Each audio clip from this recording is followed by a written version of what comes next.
pagi, selamat bertemu kembali. Hari ini kita akan membahas tentang volume bangun ruang. Volume bangun ruang yang akan kita bahas kali ini tentang bangun ruang prisma, tapi sebelumnya kita akan bahas satu persatu. Apa itu bangun ruang? Bangun ruang itu bukan bangunan yang ada ruangannya, bukan. Bangun ruang dalam matematika itu bangun yang memiliki volume. Kalau belum tahu volume itu isi. Memiliki 3 komponen penyusun berupa sisi, rusuk, dan titik sudut. Bangun ruang juga disebut sebagai bangun 3 dimensi. Ya, pasti kalian sudah sering mendengar tentang bangun ruang sejak di kelas 5. Ya. Baik, berikutnya kita akan melihat jenis-jenis bangun ruang. Ya, di sini saya memberikan ada 3 jenis. Sebetulnya ada satu lagi, bangun ruang tidak beraturan. Ya. Bangun ruang yang pertama adalah prisma. Dalam geometri, prisma adalah bangun ruang 3 dimensi yang dibatasi oleh alas dan tutup yang identik. Maksudnya identik ini kalau dalam matematika sering disebut dengan istilah kongruen. Berbentuk segi N dan sisi-sisi tegak berbentuk persegi atau persegi panjang. Dengan kata lain, prisma adalah bangun ruang yang mempunyai penambang melintang yang selalu sama dalam bentuk dan ukuran. Itu prisma. Yang berikutnya, bangun ruang limas. Dalam geometri adalah ilmu dalam matematika yang mempelajari tentang bangun. Dalam geometri, limas adalah bangun ruang 3 dimensi yang bagian atasnya hanya berupa satu titik. Ya, mungkin kalian bisa melihat beberapa contoh bentuk bangun ruang yang berbentuk limas. Contoh seperti kerucut, itu limas, atasnya hanya satu titik. Yang berikutnya bola. Bola dalam geometri adalah bangun ruang 3 dimensi yang dibentuk oleh tak hingga lingkaran. Maksudnya tak hingga lingkaran itu banyak sekali lingkaran yang berjari-jari sama, berpusat pada satu titik yang sama. Ya, karena bola hanya memiliki satu sisi. Ya, untuk kalian mungkin yang akan kita pelajari prisma dan limas dulu. Bola akan banyak kalian pelajari nanti kalau kalian sudah di tingkat lanjutan, sudah mengenal tentang sisi lengkung. Ya, baik, kita sudah melihat jenis-jenis bangun ruang. Berikutnya tentang prisma, kita bahas prisma. Ya, prisma itu tadi penjelasannya adalah bangun ruang yang bagian alas dan atasnya kongruen atau identik. Ya, contohnya apa? Balok. Kita perhatikan bangun ruang balok seperti pada gambar. Perhatikan di sini. Bangun ruang balok. Bangun ruang balok membangun ruang 3 dimensi yang dibentuk oleh 3 pasang persegi atau persegi panjang. Maksudnya bagaimana 3 pasang? Kita lihat. Ini sebuah persegi panjang dan di belakangnya juga ada persegi panjang. Ya, ini sama, identik, kongruen. Begitu juga dengan sisi-sisinya. Ini juga sebuah persegi panjang dan ini sebuah persegi panjang. Bagian atasnya pun juga persegi panjang. Jadi di sini dikatakan 3 pasang persegi panjang. Dengan paling tidak satu pasang diantaranya berukuran berbeda. Ya, kalau semua ukurannya sama, bukan balok namanya, tapi kubus. Balok memiliki 6 sisi, 12 rusuk, dan 8 titik sudut. Saya yakin kalian sudah sering melihat bangun balok. Ya, dalam kehidupan sehari-hari pun banyak kalian temui. Berikutnya contoh prisma yang lain adalah kubus. Kubus ini juga termasuk prisma. Ya. Prisma itu bisa dinamai berdasarkan alasnya. Jadi kalau ada orang mengatakan kubus ini adalah sebuah prisma persegi, itu bisa jadi. Ya. Jadi kubus itu termasuk prisma persegi, tapi tidak semua prisma persegi adalah kubus. Ya. Baik, kubus adalah bangun ruang 3 dimensi yang dibatasi oleh 6 bidang sisi yang kongruen berbentuk bujur sangkar. Ya, bagi yang tidak mengenal apa itu bujur sangkar, ya, bujur sangkar itu istilah zaman dulu. Kalau zaman sekarang kita mengenal dengan kata persegi. Kubus memiliki 6 sisi, 12 rusuk dan 8 titik sudut, hampir sama dengan balok, ya, tapi semua rusuknya panjangnya sama. Kubus juga disebut dengan bidang 6 beraturan. Selain itu, kubus juga merupakan bentuk khusus dalam prisma segi 4. Ini kubus, salah satu contoh dari prisma. Berikutnya, tabung.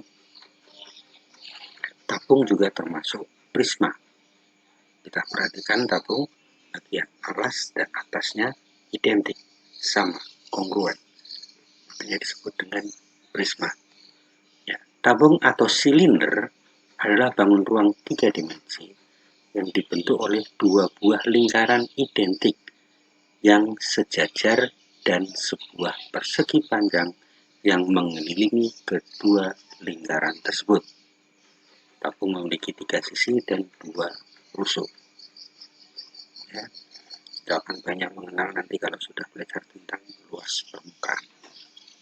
Ya, yang berikutnya prisma segitiga. Nah, sekali lagi, penamaan prisma itu berdasarkan bentuk alasnya. Kalau alasnya berbentuk segitiga, maka dikatakan prisma segitiga. Prisma segitiga adalah sebuah bangun ruang 3 dimensi yang terbentuk atas alas, penutup atau topi, dan selimut. Dan jika diperhatikan dengan seksama, alas prisma tersebut berbentuk segitiga dan selimutnya berbentuk persegi panjang. Ya, ini adalah contoh bentuk prisma segitiga. Ya, masih ada jenis-jenis prisma yang lain, ya, prisma segi 5, segi 6 dan sebagainya. Kita batasi dulu materi kita sampai prisma segi 3. Ya, baik. Berikutnya kita masuk ke pembahasan volume prisma. Sebelumnya harus mengenal dulu apa itu volume. Tadi sempat saya sampaikan volume itu isi. Ya, pengertiannya seperti ini. Volume bisa juga disebut kapasitas. Adalah penghitungan seberapa banyak ruang yang bisa ditempati dalam suatu objek. Objek itu bisa berupa benda beraturan ataupun benda yang tidak beraturan. Ya. Benda yang tidak beraturan contohnya apa? Batu. Ya. Bagaimana mengukur volume batu? Tentu saja sedikit berbeda. Nanti akan kalian kenal kalau kalian sudah belajar IPA di sekolah lanjutan. Kalian bisa menggunakan gelas ukuran sebagai alat bantu. Ya, volume prisma. Untuk menentukan volume sebuah prisma, itu rumusnya hanya satu. Ya, walaupun selama ini kita dijejali dengan banyak rumus, sebetulnya rumusnya cuma satu untuk volume prisma, yaitu luas alas dikali tinggi. Alasnya berbentuk apa? Itu nanti kita lihat ya. Jadi rumus dasarnya adalah luas alas kali tinggi. Nah, kita masuk ke volume balok. Balok adalah salah satu contoh prisma. Untuk menentukan volume balok itu panjang dikali lebar dikali tinggi. ya. Panjang kali lebar kali tinggi. Di sini mungkin ini panjangnya, ini lebarnya, dan ini tingginya. Nah, jadi saya katakan tadi untuk menentukan volume prisma itu luas alas kali tinggi. Kalau dijabarkan untuk balok panjang kali lebar kali tinggi. Maksudnya bagaimana? Alas, kita perhatikan alas balok berbentuk persegi panjang. Kita cari dulu luas alasnya dengan mengalihkan panjang dikali lebar. Ini ketemu luas alas. Kemudian dikali tinggi prisma tersebut, tinggi balok tersebut, maka kalian akan menemukan volume balok. Contoh, sebuah balok mempunyai panjang 12 cm. Misalnya di sini 12 cm, lebar 8 cm. 8 cm di sebelah sini. B, C, 8 cm. Tingginya 5 cm. Tinggi 5 cm. Nah, maka volume balok adalah, balok tersebut volumenya adalah kita kalikan panjang dikali lebar dikali tinggi.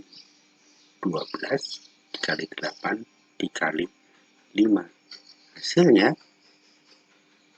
adalah 480 cm kubik. Nah, satuannya di sini pakai kubik. Ya, satuannya pakai kubik. Untuk cm kubik pangkat 3. Berbeda dengan luas. Kalau luas persegi pangkat 2. Ya, itu tadi volume balok. Berikutnya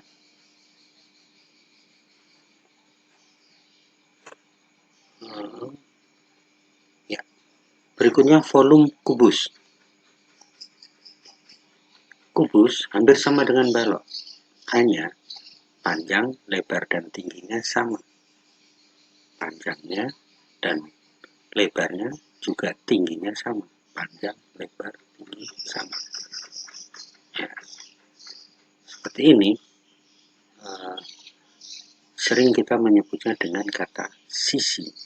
Sisi kali sisi kali sisi. Sebetulnya panjang kali lebar kali tinggi, tapi karena ukurannya sama dikatakan sisi kali sisi kali sisi.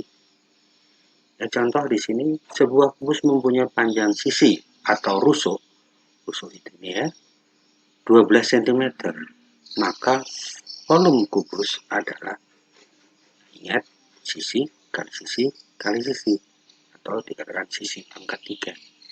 12 kali 12 kali 12, hasilnya 216 cm kubik. Ini tentang volume kubus. Prisma yang berikutnya, tabung. Baik, tabung juga sebuah prisma dengan alas lingkaran. Artinya, untuk menentukan volume tabung, kita harus bisa mencari luas alas tersebut, luas lingkaran. Kita sudah bahas cara menentukan luas lingkaran pada pertemuan yang lalu, di mana rumus untuk menentukan luas lingkaran adalah pi kali r itu jari-jari ya, kali r. Untuk menentukan volumenya, berarti pi kali r kali tinggi. Ya, tinggi itu tinggi dari tabung tersebut. Contoh, sebuah tabung mempunyai panjang jari-jari 10 cm. Jari-jari dari sini sampai sini ya, adalah 10 cm.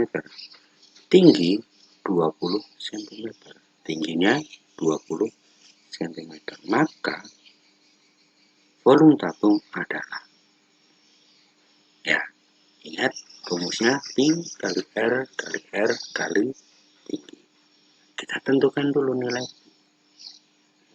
Kemarin kita sudah belajar bagaimana cara menentukan nilai pi. Kita lihat jari-jarinya. Apakah jari-jari ini kelipatan 7? Ternyata bukan. Kalau bukan kelipatan 7, alangkah baiknya kita gunakan pi yang 3,14 ya, 3,14. Jadi B-nya sudah kita temukan 3,14 dikali jari-jarinya 10 kali 10 lagi ya, jari-jari dikali tinggi tabung adalah 20 cm. Setelah kita hitung 3,14 dikali 10 dikali 10 dikali 20 hasilnya 6.280 cm kubik volume tabung. Sampai sini paham ya? Kita ke berikutnya. Volume bangun berikutnya adalah volume prisma segitiga. Ya, salah satu jenis prisma adalah prisma segitiga. Ya, untuk menentukan volume prisma segitiga, sebelumnya kita harus kenal dulu bagaimana cara menentukan luas dari segitiga. Caranya bagaimana? Alas segitiga dikali tinggi segitiga dikali setengah.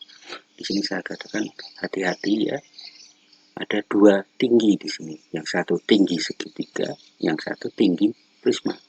Tinggi segitiga adalah tinggi dari alasnya yang berbentuk segitiga ini. Sedangkan tinggi prisma itu tinggi bangun ruang prisma tersebut. Ya, contohnya kita lihat sebuah prisma segitiga mempunyai panjang alas 12 cm ya, alas dari segitiga tersebut. Tinggi segitiga ya, ini tinggi segitiga 8 cm dan tinggi prisma 10 cm. Maka volume prisma tersebut adalah, kita tadi menentukan volume prisma segitiga alas kali tinggi kali setengah dikali 10 ya, 10 ini tinggi prisma, alas 12 kali 8 kali setengah dikali 10 hasilnya 480 cm kubik. Ya, sampai di sini bisa dipahami?